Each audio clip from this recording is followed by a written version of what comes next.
Hello everyone, today's topic is CPU scheduling. In this video, we will cover these three things. First is the basic concepts for CPU scheduling, or you can say basic terminologies that are needed to understand the concept of CPU scheduling.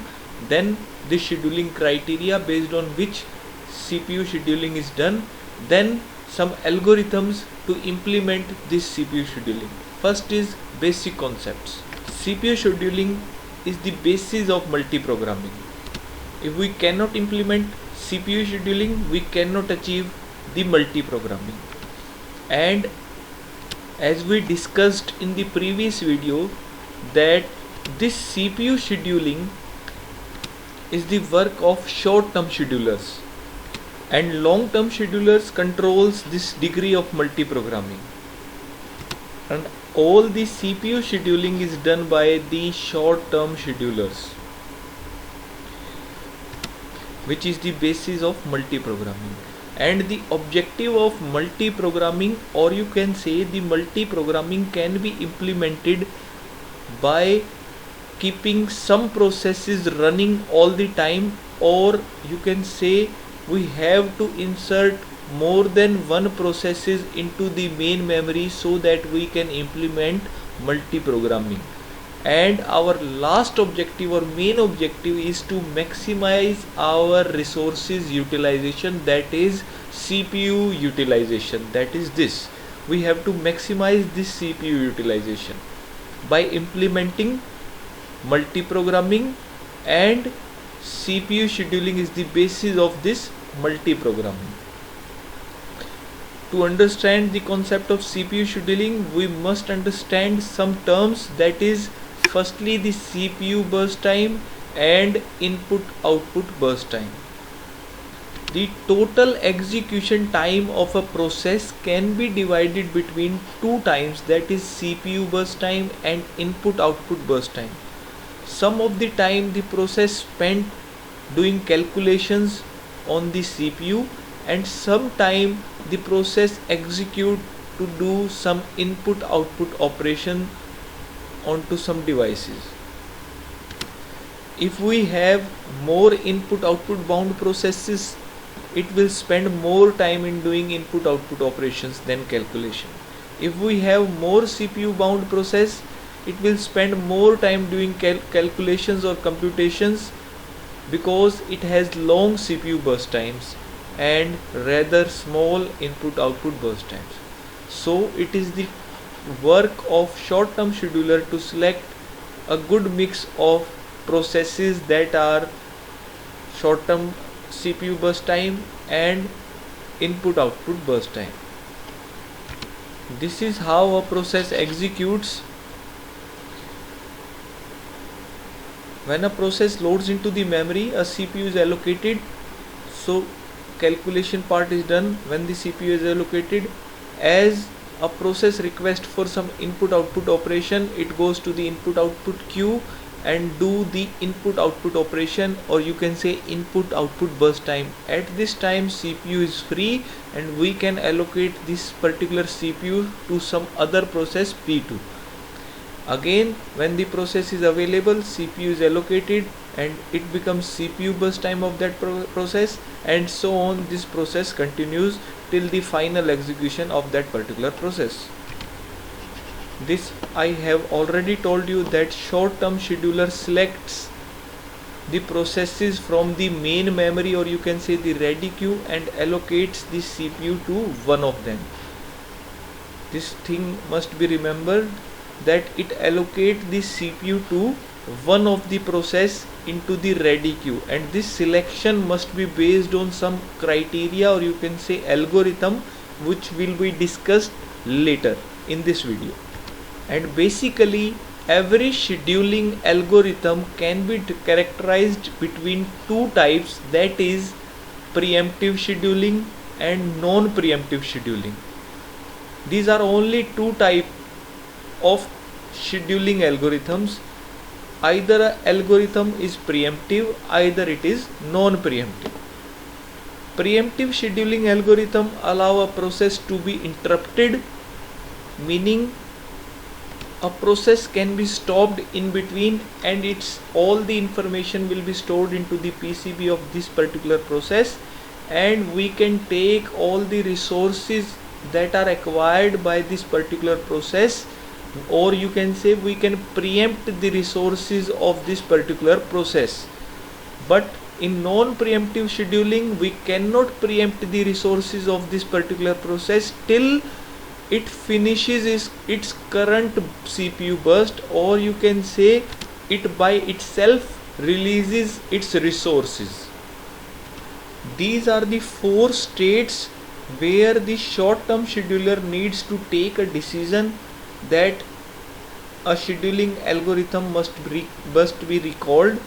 These are the 4 conditions only when the short-term scheduler works. First is the switches. First one is when the process is running, or you can say whenever a process is running and it changes its state to the waiting state, then the short-term scheduler is recalled and one of the algorithm is applied and one of the process is selected from the ready queue and a scheduler is dispatched, or you can say a CPU is allocated to some particular process. Second is when a process is running and it changes its state to the ready state. Again, at this time, short-term scheduler calls and applies one of the algorithm and selects one of the process from the ready queue, and a CPU is allocated to that particular process. Third is when a process is in waiting state or waiting queue and it changes its state from waiting queue or waiting states to the ready queue. Again, a CPU scheduler is recalled, short-term scheduler. Lastly, when the process terminates or it finishes its completion and generate its output, then it releases all the resources that it has acquired till now. At this time, again the short-term scheduler recalls and applies one of the scheduling algorithm to select the process from the ready queue. Among these 4, 1 and 4 is non-preemptive and the remaining 2 and 3 are preemptive, because the process itself changes its state from running to waiting state, and again in 4 the process itself declare that it has generated its output and it is complete and it terminates. Hence it is non-preemptive and rest are preemptive, because the process is forced to go from running to ready state and again waiting to ready state because of some reasons. Next is, these are the some basic terms which we use during our scheduling algorithms. These terms are, or you can say these are scheduling criteria. This term must be understood. First is CPU utilization. The objective of every operating system is to have maximum utilization of its CPU and also maximum utilization of its resources. Second is throughput. The dictionary meaning of throughput is the total work done per unit time, and here our work done unit is process, hence the total number of processes completed per unit time is known as the throughput of that particular system, or you can say an operating system. Third is turnaround time. Turnaround time is the total amount of time taken by a particular process to generate its output when it is admitted till the final execution is completed of that particular process. Next is waiting time. It is the total time which a process has been waiting in the ready queue is known as the waiting time of that particular process. Next is response time. It is same as turnaround time, but it is different because it is not always good to measure a process in its total turnaround time, because some processes are in the system that produces some of their result or some important results which another process is required from them, So it's not always good for the operating system or the users to calculate the total turnaround time of the processes. So whenever that particular process gives its first response, it is noted and it is calculated as the response time of that particular process. Mind it, this response time is not the final or turnaround time, it is before it shows its final output. It is the first response a process is giving, it is noted and it is known as the response time of a particular process. A good scheduling criteria always want to maximize the CPU utilization and maximize the throughput, minimize the turnaround time, that is the total time of the process to complete its execution, and also minimize the waiting time and also minimize the response time. If a CPU scheduling algorithm do all these things, it is a good scheduling criteria. The first scheduling algorithm is first come first serve, also known as FCFS scheduling. This CPU scheduling algorithm is very basic, and as the name suggests, it is based on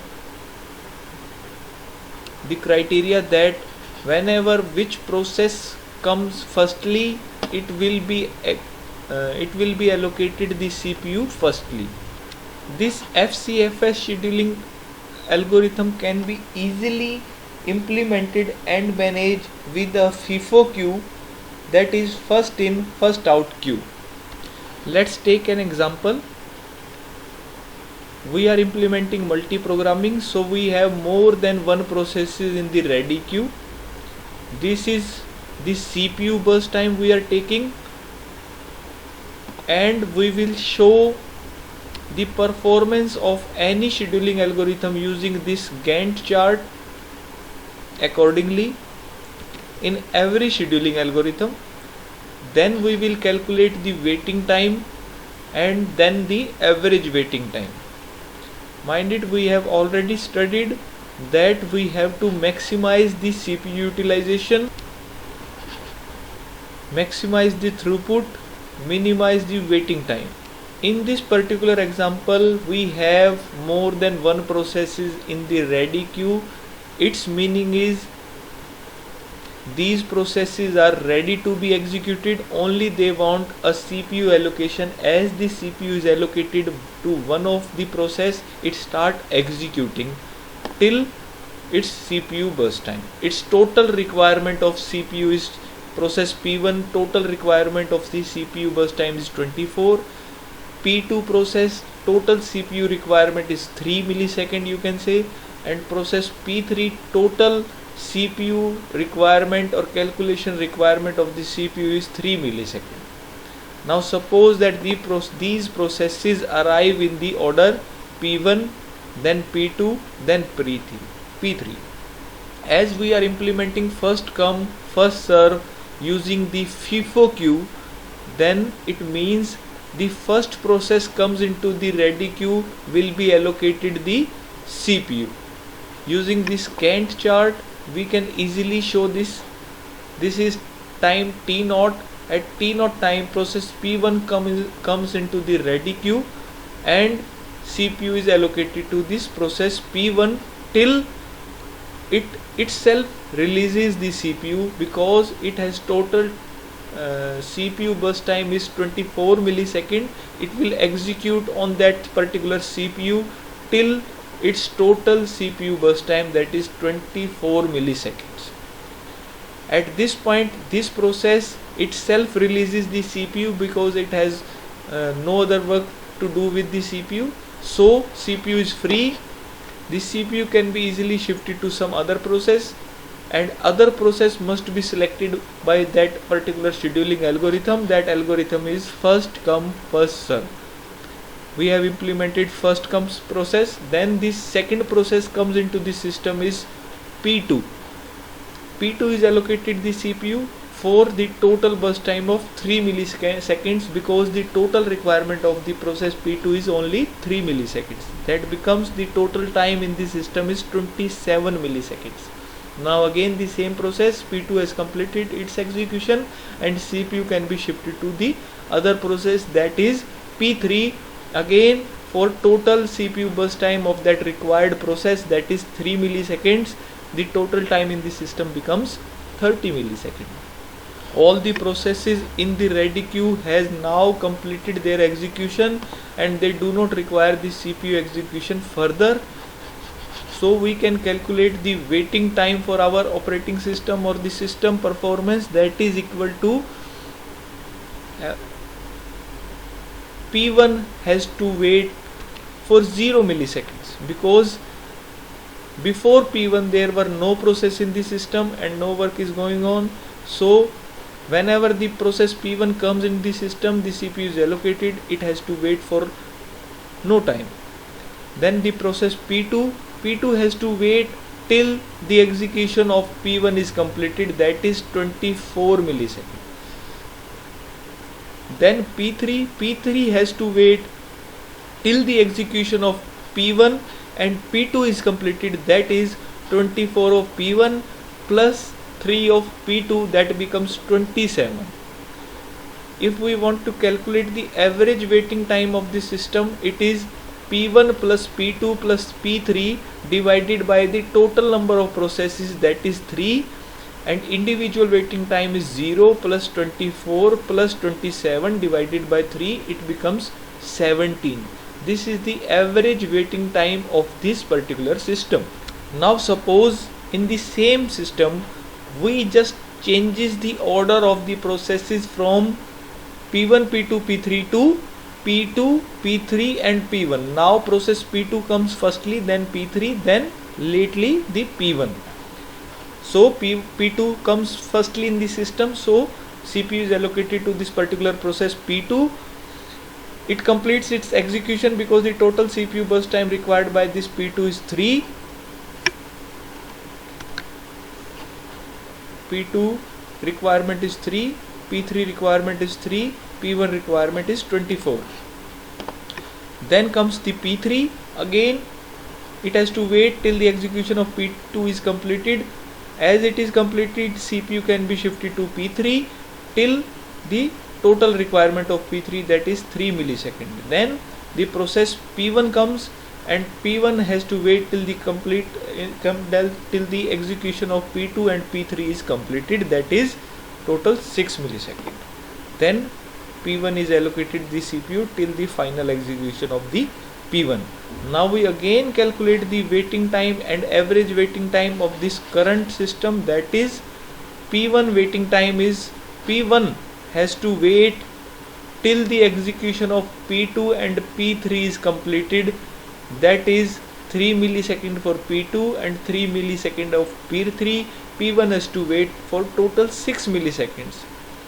For P2 comes into the system firstly, it has to wait for nothing time, that is 0 millisecond. Then comes the P3 has to wait till the execution of P2, that is 3 milliseconds. Average waiting time is total number of processes waiting time divided by the total number of processes, that is 3. Waiting time of P1 is 6, P2 waiting time is 0, P3 waiting time is 3. 6 plus 3 is 9 divided by 3, that is 3. You can easily see we have the same processes but with a different sequence. Earlier, that is the waiting time, or you can say average waiting time, was 17 of the same processes with some other order. Now that average waiting time drops tremendously to only 3 milliseconds. This is the major problem with first come first serve scheduling, that is the convoy effect. Like a convoy, long processes hold the system before the short processes.